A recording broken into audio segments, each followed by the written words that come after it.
చాలా చిన్న స్థాయి, ఒక మేకప్ మ్యాన్ స్థాయి నుంచి బాయ్గా స్టార్ట్ అంటే చిన్నప్పటి అసిస్టెంట్గా స్టార్ట్ అయ్యి చాలామంది మన సీనియర్ దర్శకులందరి దగ్గర పనిచేసి అంచెలంచెలుగా ఎదిగి నిర్మాత అయ్యి దర్శకుడయ్యి స్క్రీన్ ప్లే రైటర్ అయ్యి మీరు ఏమన్నానంటే ఆయన మౌనంగా ఉంటారు. ఎవరు ఎన్ని ఇబ్బందులు పెట్టినా మౌనంగా ఉంటారు. ఆయన మౌనం ఒకసారి నాకు ఇప్పుడు అసహనాన్ని గురి చేసేస్తుంది. ఏదైనా మాట్లాడాలంటే ఎవరు ఇబ్బందులు పెట్టి ఏం ఎదురు తిరగరు ఏంటంటే ఇలా అంటారు, ఏం చేయాలి. ఇంకా ఇలాంటి వ్యక్తికి ఆయన మౌనం నన్ను ఇలా రోడ్ల మీదకి వచ్చి ఇలా మీ దగ్గరికి ముందుకు నుంచోబెట్టు అంటే అంటే ఆయన ఏంటంటే చెప్తారు, ఆయన మౌనం అంటే రమణ మహర్షి నుంచి బాగా నేర్చుకున్నట్టున్నారు. మౌనం అన్నిటికీ సమాధానం.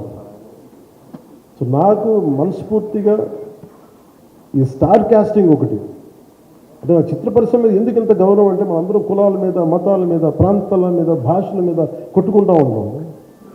But any film industry take in this world, especially Indian film industry, దీనికి there is no caste discrimination, there is no region discrimination, there is no religion discrimination, nothing.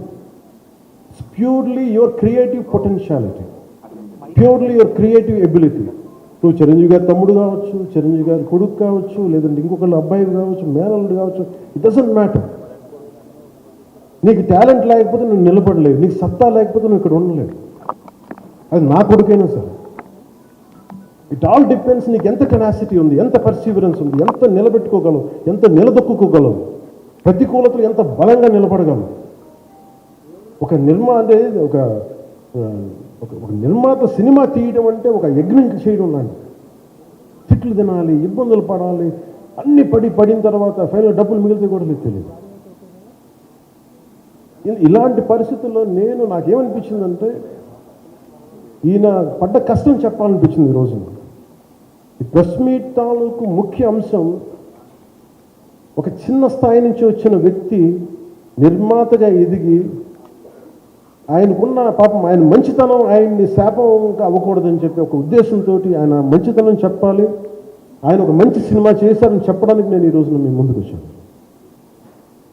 ఎందుకంటే నేనేం నమ్ముతానంటే సినిమా బాగుంటే ఎలాగ చూస్తారు, దీని గురించి చెప్పక్కర్లేదు. సినిమా బాగాలేకపోతే ఎలాగ చూడండి, మీరు ఎంత పబ్లిసిటీలు చేయండి ఇవన్నీ అనుకోండి. అందుకే నేను పెద్ద ఎక్కువ మాట్లాడడానికి ప్రయత్నం చేయాలి. కానీ ఈ పర్టికులర్ రోజు మటుకు, ప్రత్యేక ఈ రోజు మటుకు ఆయన పడ్డ కష్టం ఈ సినిమాకి, అలాగే ఒక్కొక్క కాస్టింగ్ ఆయన చేసింది, దీనికి నేను కృషి గారిని కూడా చాలా మనస్ఫూర్తిగా అభినందిస్తున్నాను. ఇక్కడ ఆయన కూర్చున్నప్పుడు ఎంతమందిని పెట్టాం, ఒక ఔరంగజేబ్గా మిగతా నటులు ఒకళ్ళిద్దరు యాక్టర్స్ని పెట్టి కూడా ఒకరి చేత యాక్ట్ చేయించాం ఒకరి చేత.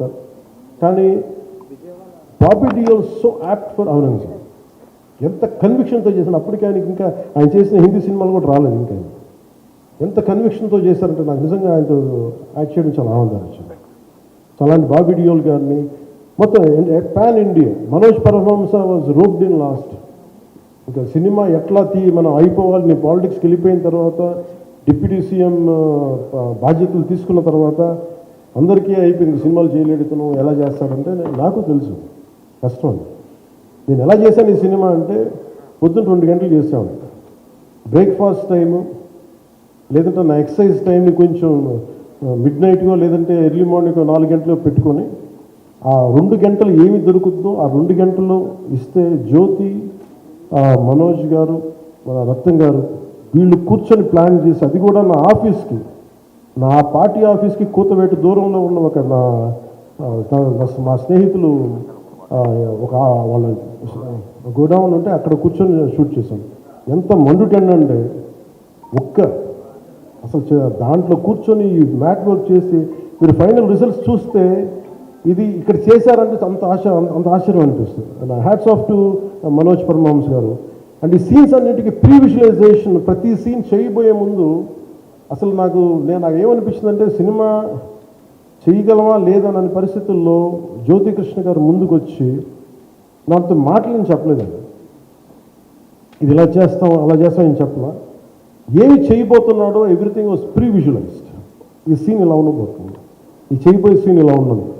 నాకు దాని మీద ఆత్మవిశ్వాసం కలిగింది.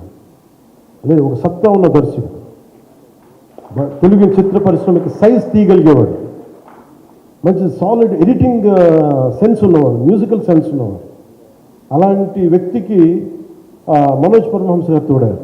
వీళ్ళిద్దరు కాంబినేషన్లో రత్నం గారి అనుభవంతో ఈ రోజున ఒక మంచి ప్రోడక్ట్ అయితే తీసుకొచ్చు. ఇది ఎలా ఉంటుంది, ఎలా ఉండబోతుంది, ఎంత హిట్ అవుతుంది అనేది సంపూర్ణంగా ప్రజల చేతుల్లోనే ఉంటుంది. అది ఏ స్థాయిలో ఇది ఉంటుంది అనేది అది ప్రజలు చెప్పాల్సింది తప్ప అది నేను చెప్పుకునేది కాదు. బట్ నా వరకు నేను ప్రత్యేకించి నేను వ్యక్తిగతంగా చేసింది ఈ సినిమాకి అపార్ట్ ఫ్రమ్ యాక్టింగ్ కంట్రిబ్యూషన్, నేను ఏ సినిమా చేసినా ప్రతి సన్నివేశంలోనూ ప్రతి సాంగ్ అండ్ డాన్స్లో కూడా కొన్నిసార్లు నేను చేయలేక, నేను ఒక రిలక్టెంట్గా యాక్టర్లో ఎలాగో టెక్నీషియన్గా కూడా నాకేంటంటే సుస్వాగతం సినిమాలో నన్ను తీసుకెళ్ళి వైజాగ్లో బస్సు మీద ఎక్కించి డ్యాన్స్ చేయమని చచ్చిపోయాను డ్యాన్స్ చేయలేదు. ఇంకా మిగతా వాళ్ళకి ఎంత తేలికైన డ్యాన్స్ నాకు చేయాలంటే నేను గింజుకుని నేను అనుకున్నాను ఈరోజు ఇంక సినిమాలు మానేస్తాను చెప్పి మౌదుని ఫోన్ చేసి కూడా చెప్పాను, చాలా పర్యాలు చెప్పాను. అలాంటి అందుకని నాకేంటంటే సాంగ్ అండ్ డ్యాన్స్ కూడా నేను ఎలా చేయగలను దానికి అనుకుని నేను ఎత్తుక్కుంటాను.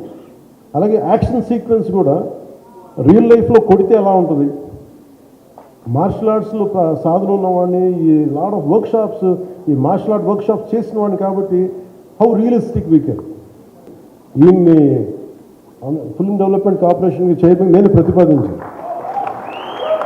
అంటే నాకేంటంటే I don't want to be political, ఆయన నా నిర్మాతని కాదు, ఈయన అందరి హీరోలతో తీశారు. నేను పాన్ ఇండియాలో ప్రతి ఒక్కరు తెలిసి ఈయనంటే ఇలాంటి వ్యక్తి ఉంటే మన తెలుగు చిత్ర పరిశ్రమకి బాగుంటుంది. అలాగే ప్రత్యేక తర్వాత 100 ఆలోచనలతోటి స్లో డౌన్ అయిపోతుంది. బట్ కానీ నాకు మనస్ఫూర్తిగా ఈ సినిమా ఐ హోప్ వచ్చిన ప్రతి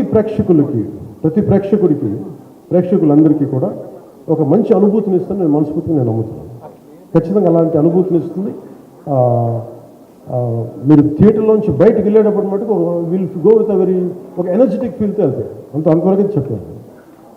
నేనే నమ్ముతాను, సినిమాకి వెళ్ళేటప్పుడు సినిమా ఒక స్టోరీ చెప్పినప్పుడు నా జీవితంలో చిన్నపాటి ప్రభావం చూపించాను. అలాంటి ప్రభావం అలాంటి ఎనర్జీ ఇచ్చే సినిమా అవుతుంది మనస్ఫూర్తిగా నేను ఆశిస్తూ మీ అందరికీ ప్రత్యేకించి మీ అందరికీ పేరు పేరున ధన్యవాదాలు తెలియజేసి ఇంకా మాట్లాడాలని ఉంది కానీ సాయంత్రం ఈవెంట్ ఉంది కాబట్టి ఇంకొక మాట నేను చెప్తాను. ఎందుకు ఈ పర్టికులర్ ప్రెస్ మీట్ అంటే I want to tell you I'm grateful to each one of you, I'm grateful to you. Thank you for standing by us. Thank you very much.